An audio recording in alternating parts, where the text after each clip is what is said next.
সব নেতৃবৃন্দ এসেছেন জেলা থেকে, তো অভিষেক বন্দ্যোপাধ্যায় আসছেন, ভালো কথা। আর আমি এর থেকে বিশেষ কিছু তো কি আসছে, আমাদের ভালো কথা।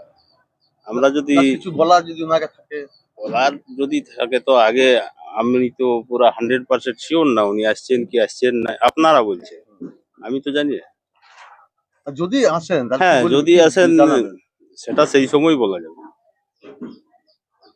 অভিষেক বন্দ্যোপাধ্যায় আসবেন, ভালো কথা।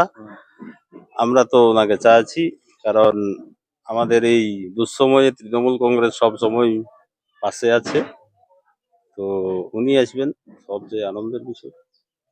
কি নাম আপনার? আমার নাম দীনেশ চন্দ্র মাহাতো।